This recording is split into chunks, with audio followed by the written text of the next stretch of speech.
Shri Gupte, Mr. John B., Ms. Vinita Bali, Ms. Cheryl Pinto, and all of you really special people here who have taken time out to join Idobro in a very important milestone in our history.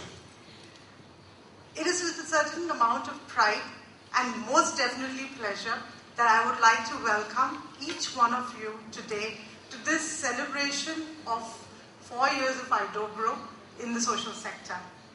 I'm sure many of you would have heard of the cliche that impossible has possible in it.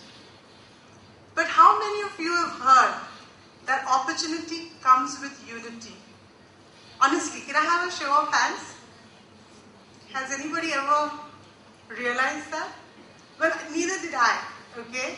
Because I was, thinking, what do I want to say when I come here, yeah? And for me, every time my inspiration is our mission statement, no two ways about it.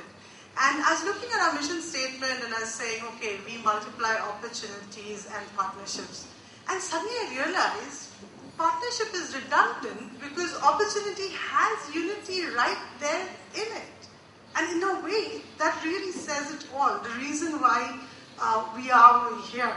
So a little something, maybe you can tomorrow ask people, so, impossible has possible is old hat, and now we have opportunity with unity. One of the things that, as I said, we've kind of completed 4 years, and when we kind of look back, there are just so many things that we've done. And one time I was telling Nehal that, many people tend to think of us as an event management company because we have crossed 500 exhibition days. We have done close to 100 conferences, workshops, seminars. So, obviously that is a big part of what we are. But essentially, events are our way of bringing the right people together. It's just one activity in that end-to-end approach to getting and doing the right thing. So, when people call us an event management company, as I told Nehal, we cringe because that's really not what it is all about. But still, when we talk about market-based solutions, sometimes I wonder, are we really ready to face the harsh realities of a marketplace? Do we really understand what we mean by the word market-based? When we talk about inclusive business strategies, are we really ready and able to face that, really excruciatingly slow pace of a tightrope balance between social impact and survival? I assure you, I stay awake at night sometimes thinking, am I creating enough impact? Okay? And then I think, if I do that, how will I survive? Because, Idobro is a grant-free, subsidy-free, and many of you here will be really, really surprised to know sponsorship-free organization until now. But is that really, really a realistic model? I truly believe so, which is why I designed it in the first place, right? But is it a practical model? I think we all know that human nature has a way to, crash the most logical of processes that you might plan and design. So we have learned on the way, of course, and I'm sure many of you here also are going to find that, you have complex questions. You have issues that we find very difficult to really find proper answers to.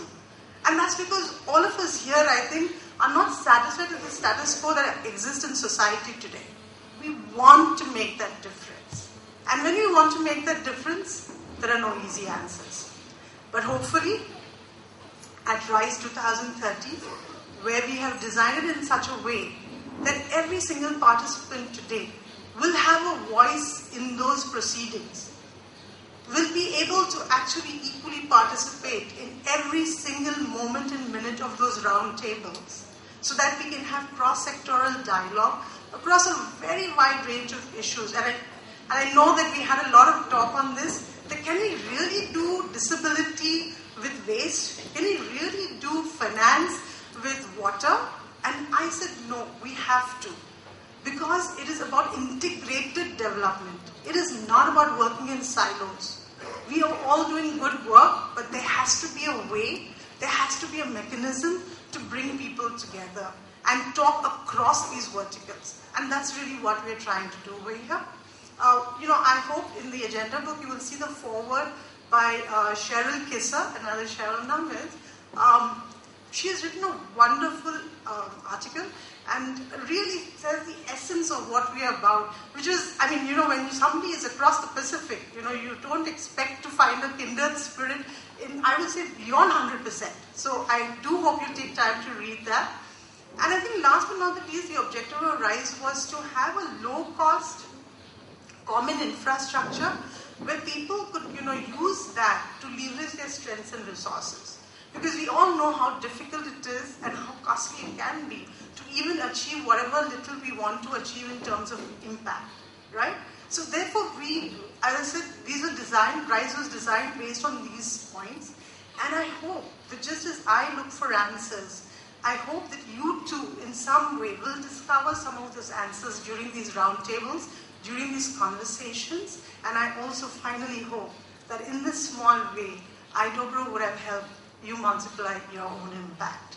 Ladies and gentlemen, once again, welcome to RISE 2013. Thank you.